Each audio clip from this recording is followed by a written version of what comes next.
And the class results in the S2000, it was Keen. Top of the class in A6 was Craig Trott, and Costa Kamantarakis got the nod in N2.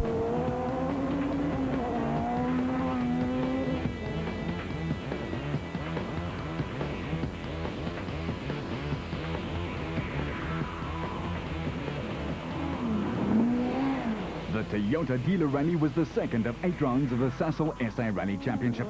The rally is set against the stunning scenery of the Western Cape, and it's not only the action that's wild.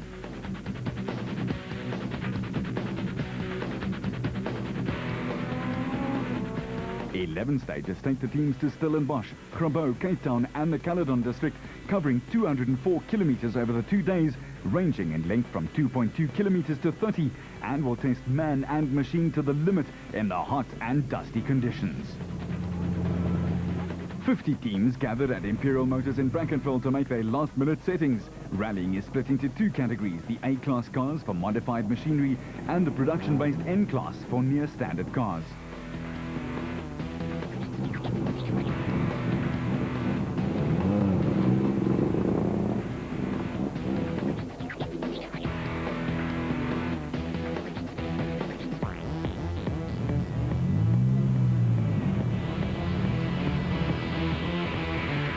Enzo Keen won the opening round in Natal 3 weeks ago, followed by Hergen Fecken, who made his debut in the Premier S2000 class. JP Damso took the honours in Class A7, while Nicholas Ryan won Class N4, and the production KZN was in Class A5, where Michael Houghton beat his nemesis by just 1 second.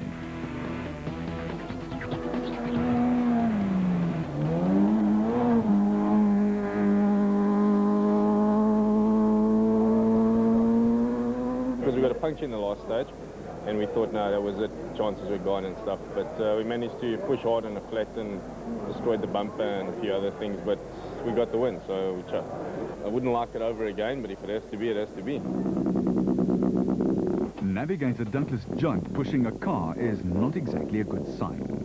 We've got a problem with the clutch fluid. It looks like we've got a seal leaking on the slave cylinder, so all the fluid's leaking out. And it looks like we're going to start the rally without a clutch and see if we can get to like a major service park where we've got enough time to do the repairs. So yeah, at this stage it's a very dicey, very risky start for us, and I think we'll just go out there and do the best we can. The real issue is the start of the stages, you know, to get the car moving. Once the car's moving, then we can change the gears without the clutch. That's not a problem. And then of course you've got to be very careful in the stages not to have a spin or an overshoot where you have to reverse and get yourself into a very compromising tight position where you can't turn around. So yeah, you'll keep that in mind. And what can be expected of the hometown hero? We didn't have a very good one in Durban. We just hope we can change it on this event, and especially the Toyota Dealer Rally. The notorious Hellsworth stage is a tough one to start off with, and Serge realizes that well.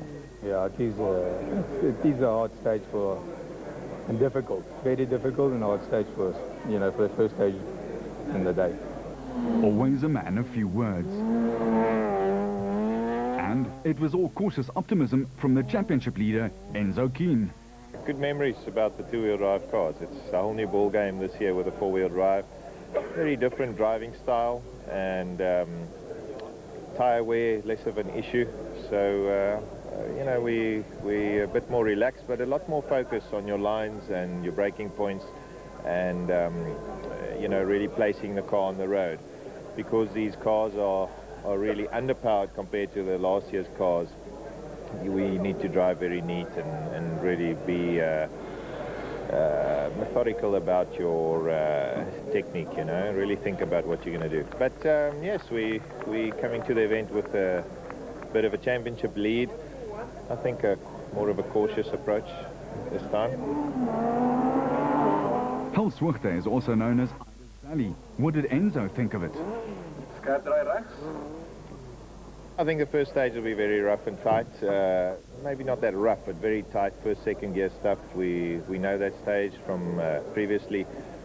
In previous years, it's not one of the best stages in the calendar. In fact, probably one of the worst, and the organizer running it twice this year, which baffles my mind. But the forest after that in Grabouw is nice. I think after many years we're going back there, and it's great to be in those forests. It could be quite rocky in places. And indeed it is. On a hillside high above Stellenbosch lies the forested Hellsworth Pass. 16 kilometers of narrow, twisty and rough roads. Big drops off the mountain are an ever-present threat. Spectators turn up in droves to experience action as hot as the ambient temperature. Keen blasts his polo off the line and rockets to a stage time he hopes no one can beat.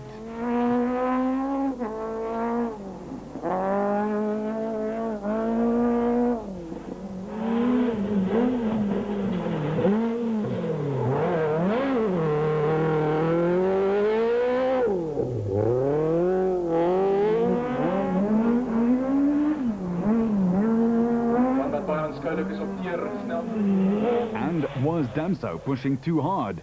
Yes, he was.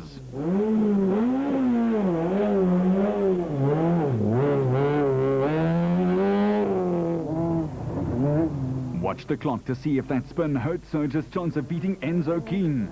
And no, it didn't. He takes a 6-second lead. With a quick fuel stop before the long trek out to Grabouw, Surge tells us about stage 1. No, we had a good stage, the first one, I must say. We had quite a clean stage. We caught Jannie towards the end in the dust, and that held us a bit. Anyway, that's the way it goes. Indeed, Hedgen Fecken is one of the most spectacular drivers in the country, and you can see why as he put his new S2000 Polo through its paces. How will he shape up against Keen?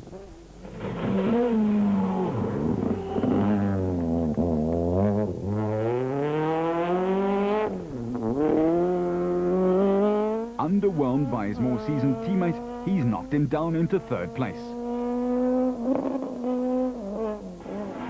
Compare the first 2 polos to that of champions Habich and Judd. Listen carefully, they're hemorrhaging time.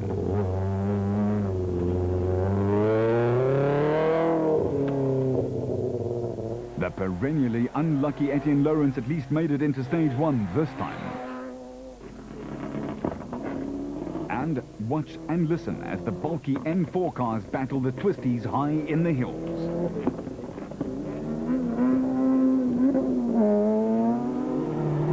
A real assault on the sensors. Barry Grobler and the Sasol Volkswagen Golf were quickly into the swing of things. John and Douglas Williams were settling into their office for a hot afternoon's work in their A7 VW Polo. JP Damso was also quickly up to speed. He had to be because another Toyota was breathing down his neck. But try as he might, Charles Wilkin couldn't match JP's pace, dropping an eternity in the first stage.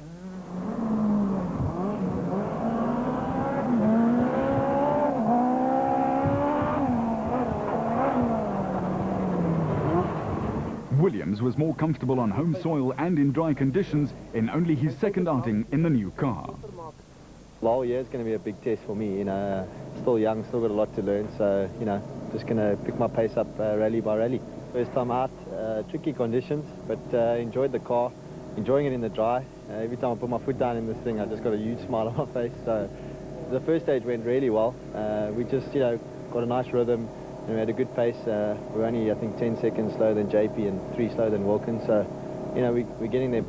Doug Williams explained the differences between their 05 and 06 cars. We're only starting to rally now, with the car like that where you've got close pressure gearbox, sequential, you try to left foot brake. The car is nearly 30 or 40% more powerful than the N3 car.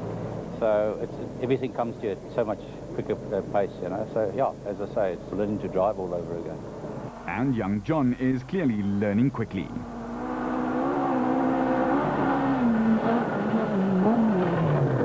Smoking is a health risk for humans, but devastating for nature.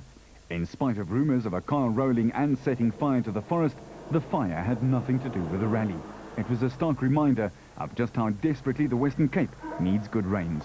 The rally was stopped and the crews not yet through the stage were all given a nominal time and sent packing to stage 2. A 50-kilometer open section over Sir Lowry's Pass took the action to Grabouw. The first stage was 25 kilometers of hard surface and very dusty road through a tinder dry forest. After a quick service, it was lights, camera, action. And a wilder kind of spectator waiting for hairy action. Car wars in the biggest class ranged between the flamboyant Fernando Rueda's Mitsubishi Lancer, now in Team Total colours, against the production car champion Johnny Gemmel's earlier Lancer Evo 7, ironically bought from Rueda. Johnny had a serious misfire in stage 1 and dropped nearly a minute.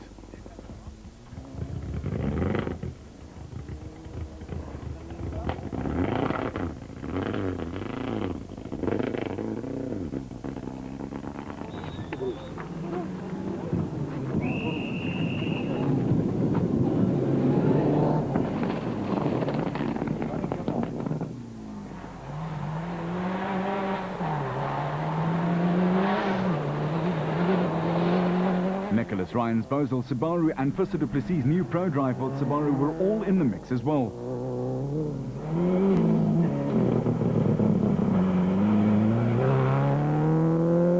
Rueda's brother-in-law Paul Pfeiffer was flying in his Evo 6 Mitsubishi, notwithstanding those logs. Sali de Toy and Jaapie van Niekerk were at it hammer and tongs, and something was bound to give. The top 6 N4 runners were separated from each other by mere seconds, but it was Rueda setting a cracking pace.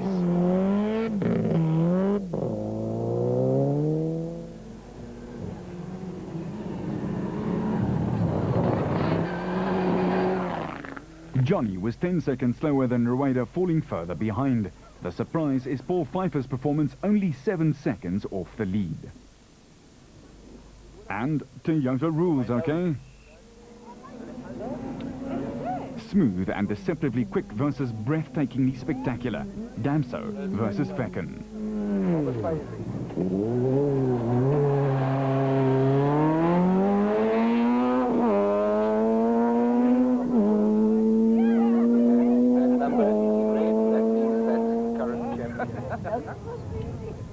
Hergen is quicker by 6 seconds, clearly not intimidated by any of his peers.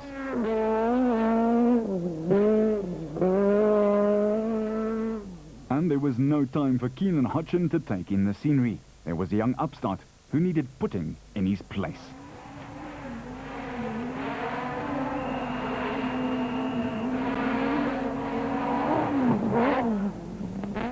Let's do some clock watching to see who wins the Interpolo Stage 2 war.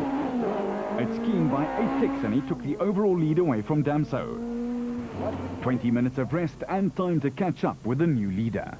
Our cars have gone a little bit faster this event with the new engine, the new 16-valve engine. It's got a lot more torque and easier out of the corners. And I can see that Serge has also found some power. He's definitely taken the step with us, and we had a full go now, so we just managed to clinch the stage. Oils well that ends well for Enzo, in other words. But not so for Jan Habig. His miserable season continued unabated, and he was clutching at straws in the hope of a quick cure.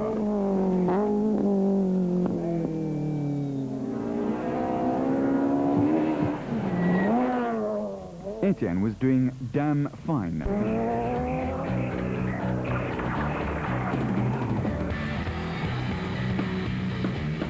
Stage 3 of the Toyota Dealer Rally 2006 outside Elgin was a short 10-kilometer blast through the forest. It may be short, but it's a very quick stage.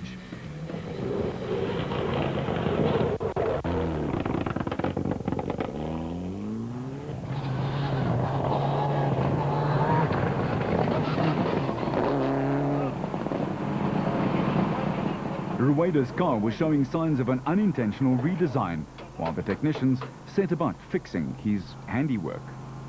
You know, it's so close in the front. You just got to go. So, you know, Martin called a triple caution, and some of them had triple caution, some of them are not. So we didn't, the audience slowed down quite enough, and again, airborne, and there was a bridge. So we just, you know, clipped one of the sides of the bridge. But Lady Luck's with us, you know, we damaged a lot of things, but we never left anything behind. Which is not a bad thing. The drive of the rally so far belonged to Paul Pfeiffer and Duncan English. Brother-in-law against brother-in-law. Evo 6 against Evo 8. Pfeiffer takes it in spectacular style. But it's not all smiles in the Subaru camp. Thirsty work, this rallying thing, especially for the cars. Our right-hand window broke and dust just came inside. It was rough. Couldn't see, couldn't breathe. But we've sorted the car out after the first stage. The guys are really, really going. They took some time off me on this stage. I need to do some adjustments in my head. Stefan Walken gave the new Class A6 Volkswagen Polo its long-awaited debut, but it was short-lived, retiring in Stage 2.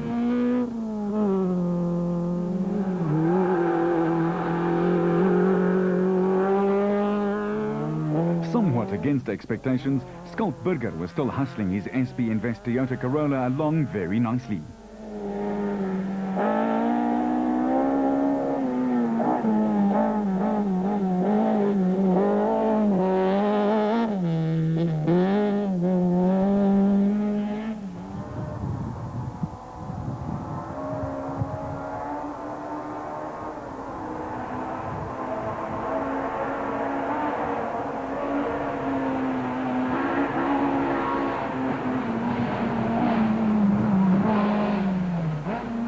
Etienne Lawrence's older brother Eugene was also in a hurry. And Richard and Natasha Vaughan were looking good in their Toyota Conquest.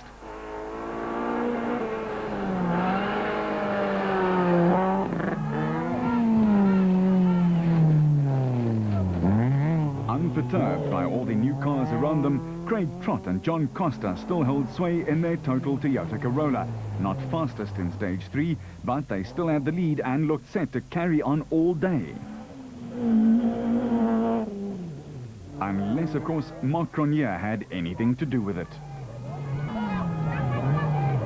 Great brakes you've got there, Mark. It was Cronier's and the A6 Castrol Runex's debut. How did they fare? Cronier lopped 4 seconds off Trott's time. Not bad for the new kid on the block.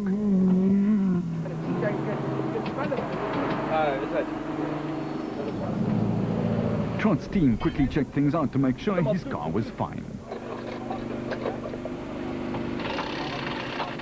I think it's good for the class. Last year it didn't do me any favours by having a couple of easy victories.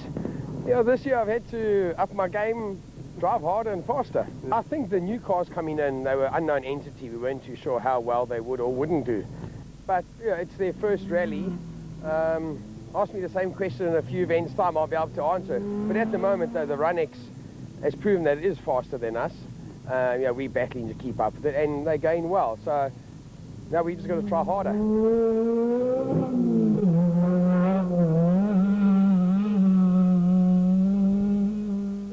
Etienne Lawrence and Andre Vermeulen were in for a shock. Lawrence failed to make the start of the Natal event and was happy to be racing at least, in spite of his car hopping around like a kangaroo on steroids.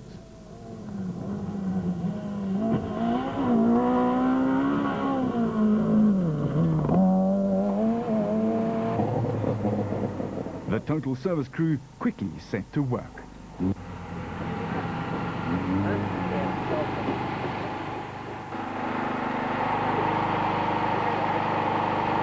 We should have been out to service already. We had a problem with a right rear shock that broke. In the last stage, we drove like after about 3-4 kilometers. At the moment, they're battling with one bolt that doesn't want to come out, that's bent. So that's one of those things that we have to wait. Every 1 minute that we're standing here, we lose 10 seconds.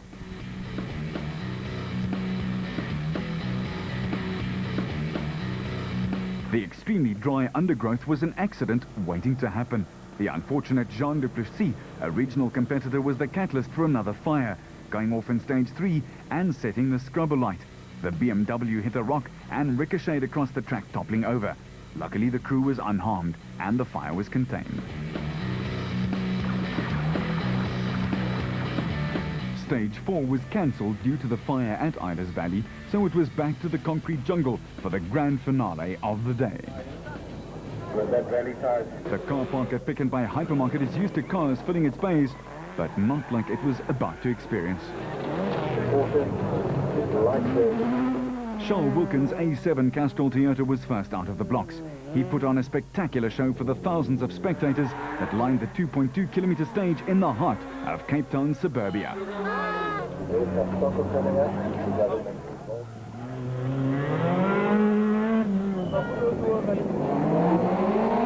The big guns know that you can't win a rally in a car park, but you can sure as heck lose one. The combination of concrete curbs and straw bales can be lethal.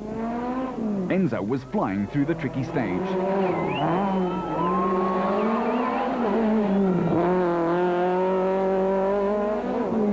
And no, we didn't mean it literally, Enzo. Watch carefully. And of course, the crowds loved every second of it. Class N3 is ultra-competitive with equally matched Toyota Run X's ruling the roost. Class champions Chris de Wit and Patrick Yende hustled their team total car through the stage, neat, clean and really quick.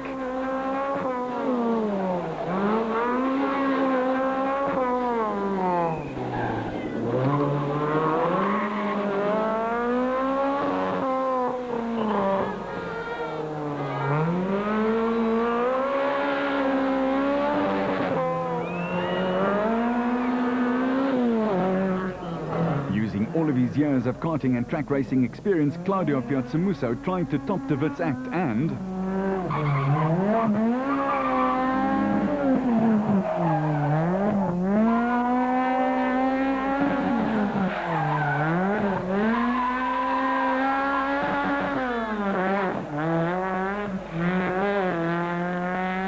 he did it by hauling butt by 5 seconds. We just done the tar stage. We've taken 5 seconds off Chris again. I think he's about 32 in front of us. We're second and Quibber's behind us. So I think tomorrow's going to be very interesting.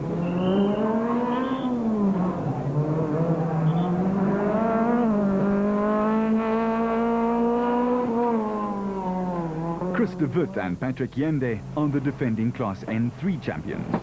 Normal story, fighting for every second. So far it's been going all right. Luckily we pulled a nice gap in stage 1, and from there it's been very close, the last 3 stages. Car park stages are often regarded as Mickey Mouse by the drivers, but they accept them as a necessary evil. They put co-drivers under extreme pressure as the spaghetti-like course unfolds before them. This stage had 40 instructions in its 2.2 kilometers, and just to make sure they drag their driver around the course as well, pointing out the route. But what's it really like? A tar stage in a parking area of a shop is very difficult from a navigating point of view because it's quite fast and the instructions are very tight and the distance between the instructions is very short, so you have to talk a lot and make sure that your driver keeps on the right road. Surge is smooth. All the wheels are on the ground and a darn good navigator in Robert Paisley gave them the fastest time.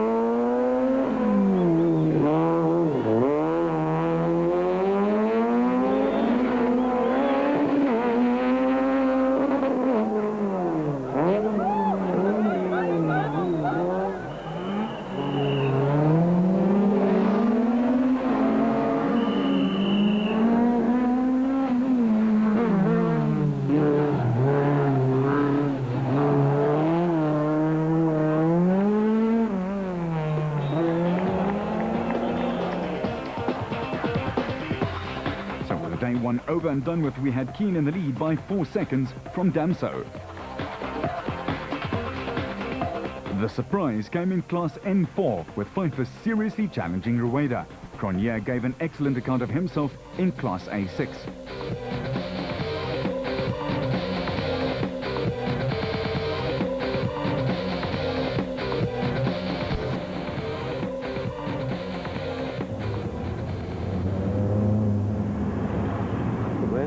Of the original 54 starters made it to the Caledon service area on Saturday morning.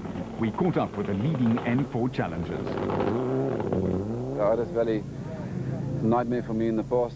We did very well in the first run of it, and yeah, I'm not saying I was looking forward to the second one, but I wouldn't have mind to do it. There's no rallying in that stage. It's just getting through it.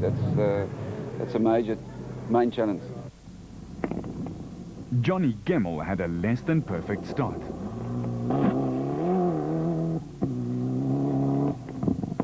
Stage 1 we struggled. We had a misfire and the car had no power, stalled it once, couldn't get started, got started. We lost a minute there to the other guys in our class, so it was terrible for us. The ECU had a fault on it and one coil on the plugs was faulty. Douglas Judd had his own personal exercise routine on the rally. A bit unfortunate that just before the start of the rally we found that our clutch wasn't working, and it's an inboard type clutch that is only accessible by taking the gearbox out, so it's, we don't have enough time to change it. So we've started the rally and we'll get through it without a clutch.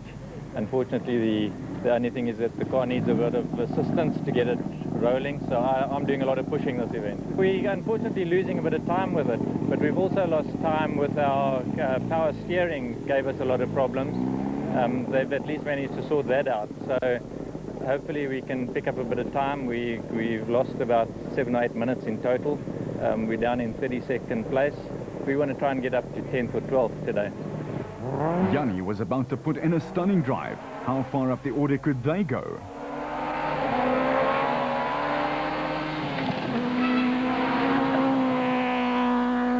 Join us after the break for more action.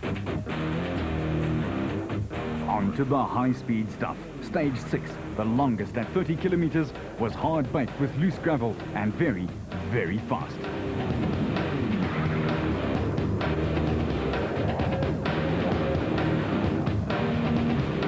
The infamous water splash was a trickle of its former glory. Damso is well known for his Day 2 charge, and he was on a hot stage from the very outset.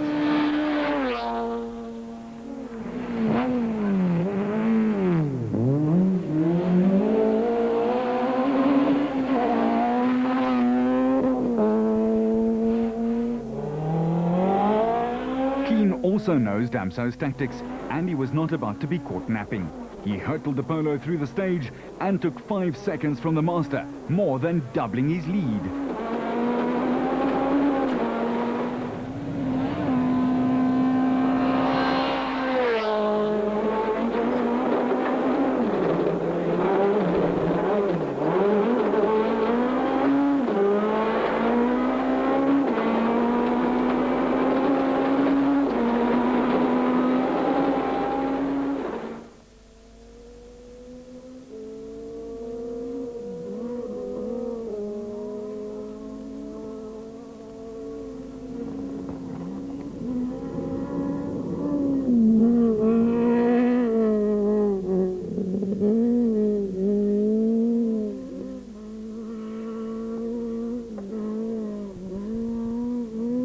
Some spectators were craning their necks to see the action.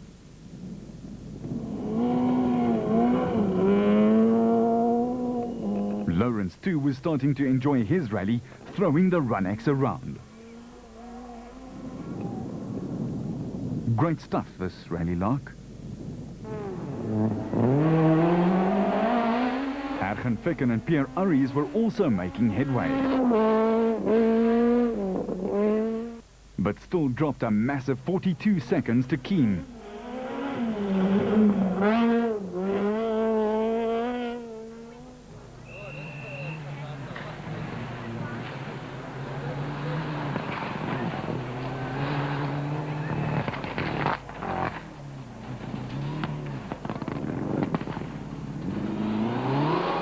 For Rueda, it was a whole lot of heartache again. The car was going perfectly fine and we had a miss. We started wondering what the miss is, and the fact of the matter is we've got a hole on cylinder number 1. You know, for the next event we got a new car here, so it's all new. So hopefully that'll make a big difference. You know, we're going to have an Evo 9, so new engines, new everything. So I'm really looking forward to it. But you know, it's another disappointing, not only for me, it's for the team, it's for everybody. Another Mitsubishi was about to exit stage left. Japie van Niekerk and Robin Houghton trying hard in 7th overall.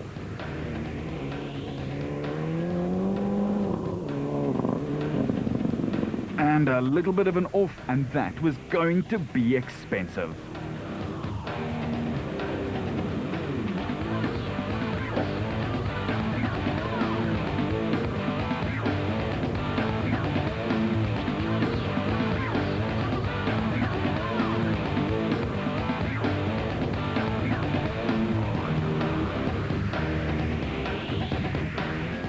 that's how the story ended. Soos hulle in Afrikaans sê, twee uile op 'n klip. JP Damso was still looking strong at the head of Class A7.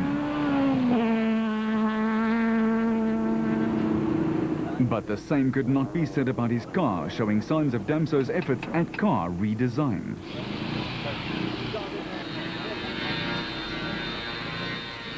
We had a little off now in this last stage. Well, not too bad, we just maybe lost a couple of seconds there. Just came too quickly into 90 left and it's very loose, so the car just overshot a little bit and hit the fence. Was one of the thicker poles, not one of the thinner ones. And then for the rest of the stage we had to drive with no window, so it was quite dusty in the car now. Wilken was still upbeat. Yeah, JP went out this morning and did a very good time, so we'll have to sort of get going. We weren't going slow, so he must have tried very hard in that stage. Now this is rallying in style.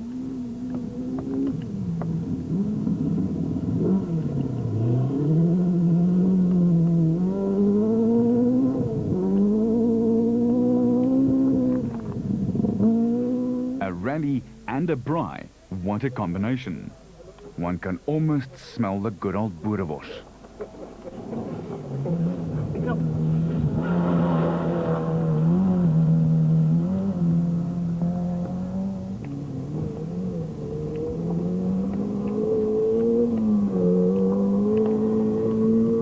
On the faster stages, the more powerful Class A5 Chicos, relatively speaking, were able to haul in the Tazas. Gary Swimmer set the fastest time and was matched to the second by Gugu Zulu in the factory BP car.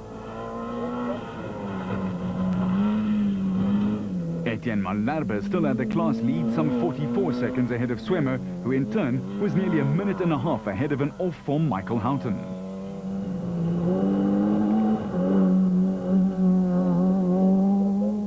But no doubt about it, Swimmer in the grey-green Golf was the man to beat.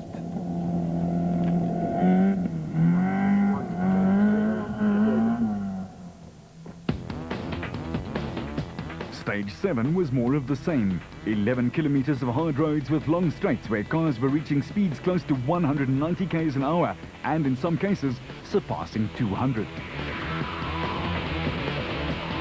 At the front of the field, the fight was well and truly on. Keane was intent on stretching his lead.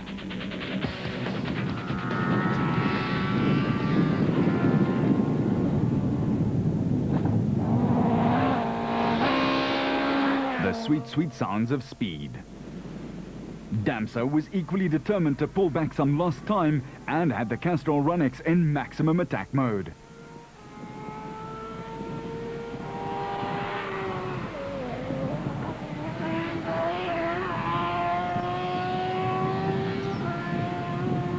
That is spectacular as he flew through the stage, but could he make up some time? And yes, he could, pulling Keane back by 7 seconds in just 10 kilometers.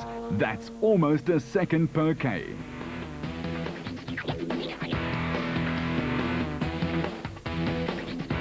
But this wasn't going rallying anytime soon on the other side of the coin. Paul Pfeiffer and Duncan English were under attack, and they knew it.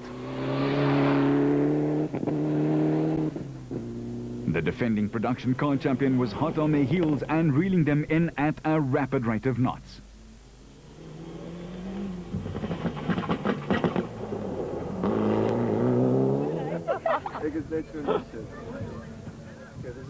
That rate was 12 seconds. Pfeiffer could almost hear Gemmell breathing down his neck and saw his lead cut to just 4 seconds. But could he hold on?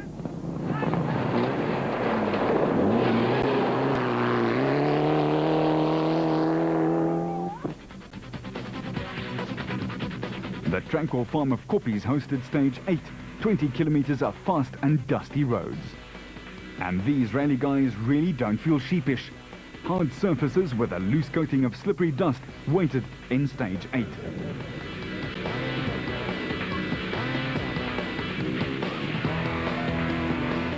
And still, JP was flying along with a minute in hand. He wasn't going to give up anything.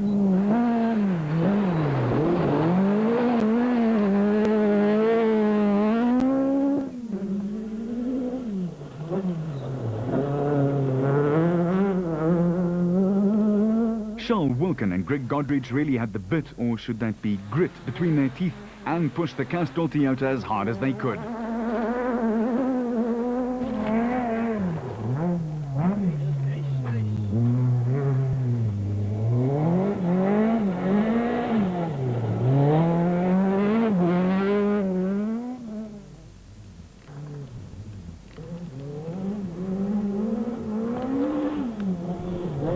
And it paid off. Wilkin took an 11-second bite out of the local lad's lead. The Williamses were holding a watching brief on the fight ahead of them.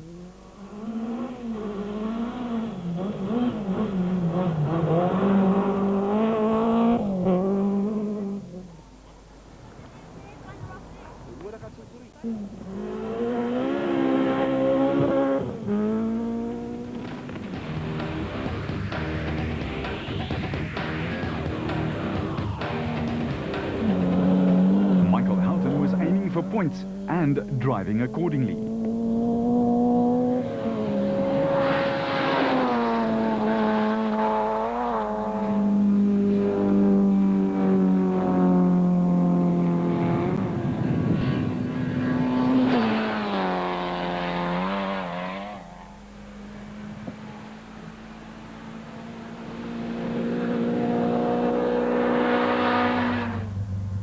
And then it was the VW Chico's chances to turn up the heat on the superfast stage. Gugu Zulu and Gary Swimmer again topping the timesheets.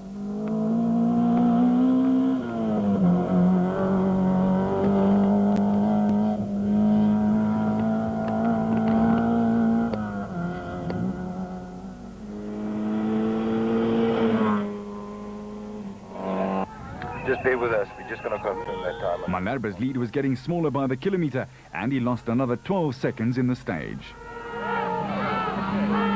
Proving the old adage that every second... Hergen Firkenstein was about to go belly up while holding a strong third overall in the final sections of the Toyota Dealer Rally.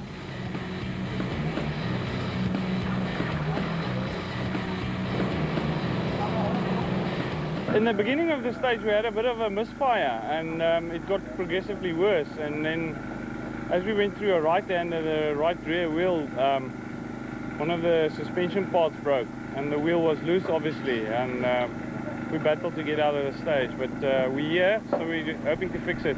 We've got 20 minutes and they have to take out the whole rear diff, suspension and all the subframes. Clearly a case of the suspension was killing him.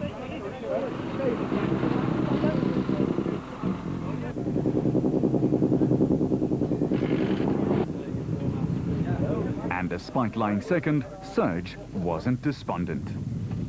The cars are so competitive now, so close. There's nothing in it. We've had our ups and downs, and unfortunately, we've there's a few seconds down now. So, in the first stage this morning, we had a misfire towards the end, and then we caught Hergen in one stage. So, it's been a bit hard for us today. Well, we're not going to just give up. We'll give it a go still.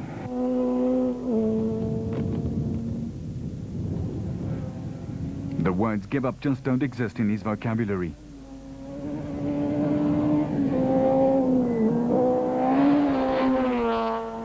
It's going to be a hell of a fight in front, I think, I don't know how Yanni's going in the back there, but if he was there, it would already been a hell of a fight. Over in the other Toyota camp, it was all hands on deck as Lawrence was now in a podium place.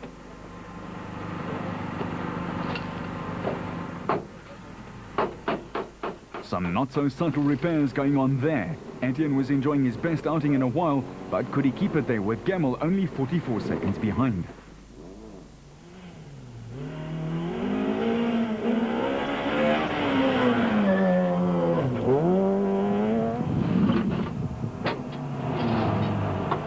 Visser Du Plessis was the top Subaru runner. New experience. I haven't been in the car for 6 months. Navigator not for 18 months. Mattel, we did 6 kilometers. But I'm chuffed with the car. It's a fantastic car. I think I need to start waking up now. We're about 8 seconds ahead of Nicholas. So a couple of long stages left, so we really have to start pushing now. I'm getting to know the car, but there's absolutely nothing wrong. 6 seconds. I think Visser's got the pressure now. So, but we've been pushing from this morning. Two Mitsubishis out, unfortunate for them. Maybe a little luck for today. So we're now fourth in class, so it's 6 seconds, and still a lot of kilometers to do, but the stages are fast, quick. I need another gear. I think that's how most of them felt, and you don't want to hit that chunk of scenery at speed. Next on the agenda was a 27-kilometer stage called Vrede, but it was not going to be peaceful for everyone. Again, a very fast stage with a loose surface awaited the survivors, and the early morning mist had burnt away, leaving hot, summery conditions to race in. Jannie Habig's enforced test session was going rather well, rocketing him from 32nd to 4th overall.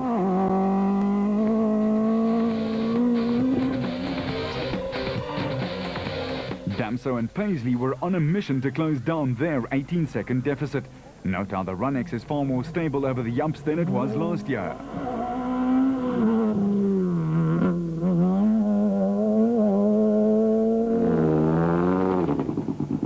Keen was equally determined not to lose the lead at this late stage and after 27 kilometers of hard driving.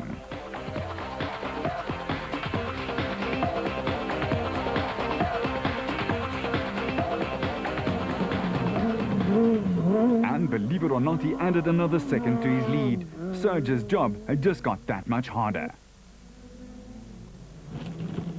Nicholas Ryan and Skalk van Heerden were having another up-and-down rally. We travel in car with the Bosel Subaru pair. Look at the sheer speed they go at on these super smooth roads. But whoops, the wrong way, and back we go.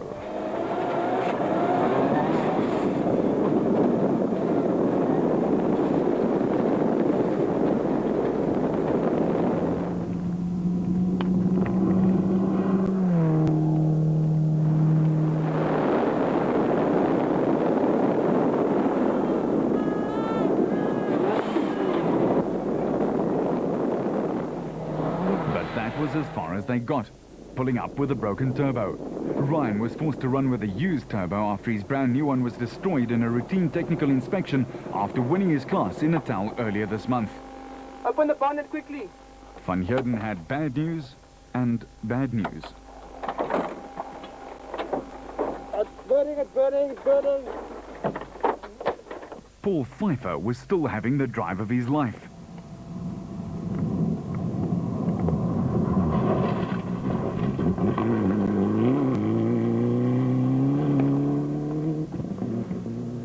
Fussa du Plessis, though, was getting to grips with his new creepy-crawly Subaru.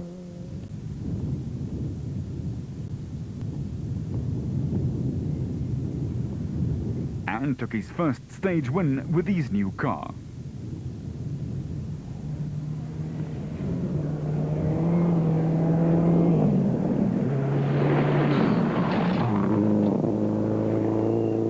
Let's join reigning champion Johnny Gemmell in his Sasol Mitsubishi now.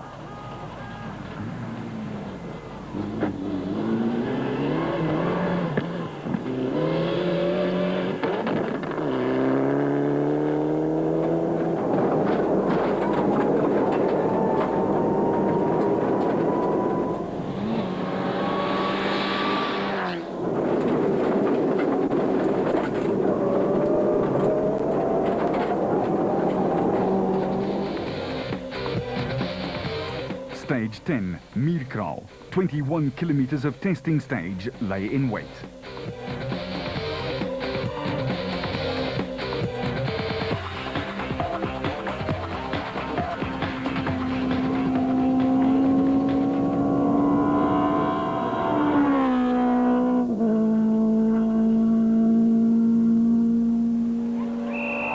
Enzo knew he had a fight to the bitter end on his hands and blasted over the step down in the road.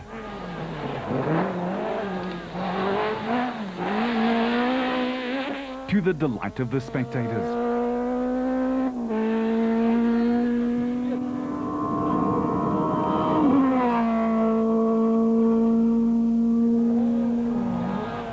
Serge, on the other hand, was a lot more mechanically sympathetic, but did it cost him time?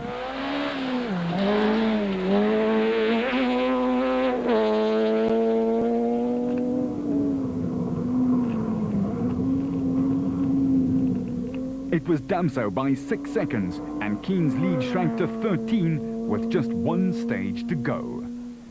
It was all to play for.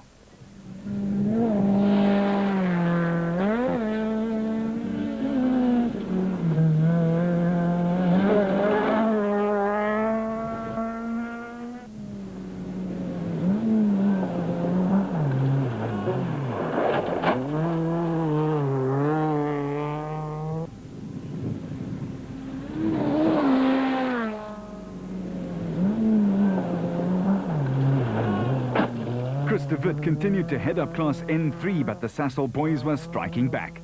Piazza Musso lost a whopping 16 minutes after stage 6, fixing a broken engine mounting.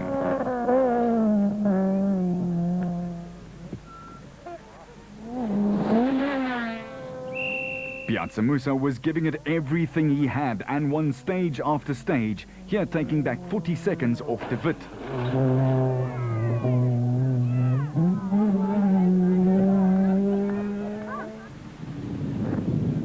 Schalk Burger had quietly moved up into second place in Class A6. Craig Trott and John Costa had a more than comfortable lead of nearly 4 minutes in hand and had to just cruise home to claim their second win of the season.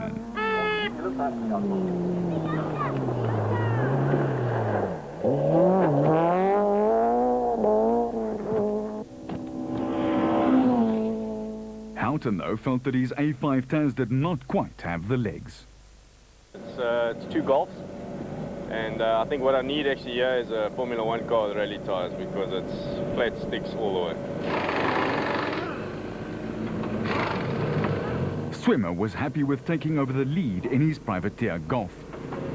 Stage 2 we were competitive, in stage 3 we started showing our dominance, and on stage 5. And then today we just dominated all the stages. And we've just taken the lead now. 3 more stages to go. We're leading Etienne by 1 second. So it's going to be very tight to the end. But never challenged Taz driver Etienne Malherbe. Gary Swimmer is in the lead by 1 second. But if we get the latest and penalty wave, we're still about 25 ahead of him. So yes, it's definitely tight. We had a very, very good second stage yesterday, where we took off a lot of time from the guys, and that gave us that buffer we wanted overnight. Yes. But the stages are very fast here, and unfortunately, I have to say that the Golfs are a bit faster here than the Toyotas.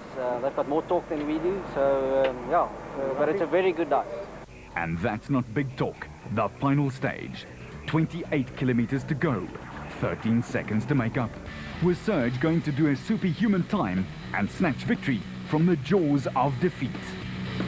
Grave times for the frontrunners.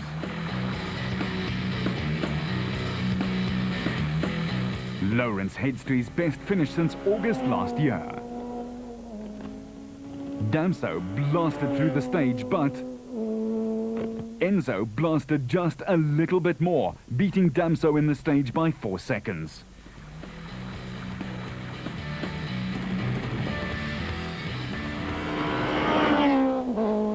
Yeah, we had a good fight today, and to the limit, and Enzo drove fantastic. He's going to be, between the 3 of us, I think it's going to be a hell ding dong.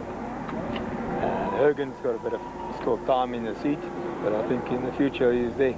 I mean, it's nice to see a young guy coming up like that. We need them. The rulebook, though, was to decide the outcome of the 2006 Toyota Dealer Rally. Enzo Keen was penalised 1 minute for jumping the start of stage 8, elevating Serge to the top step of the podium. Confirmation of Damso's first win of the year and Pfeiffer's first ever podium finish after a magnificent drive. Gemmell dropped from 4th to 8th in the final 50 metres of the rally.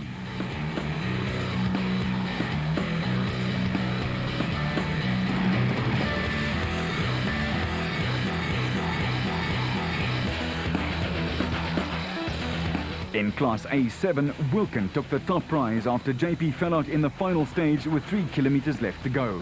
Trott was disqualified for a technical infringement and Burger walked off with Class A6. Malherbe was delighted with his Class A5 win.